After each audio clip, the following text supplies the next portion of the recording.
When the drawings you create contain real-world objects that are larger than the page, drawing must be scaled so that all objects fit on the page in proper relation to one another. The drawing scale specifies the way a measurement on the drawing page represents a measurement in real world.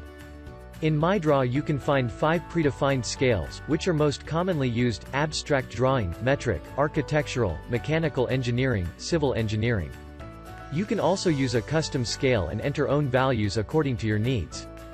To change the drawing scale, right-click with mouse on the drawing view. Go to Page Properties. In General tab you will see Drawing Scale section.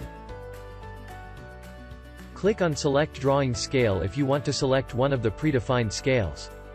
Or add custom values in display length and logical length.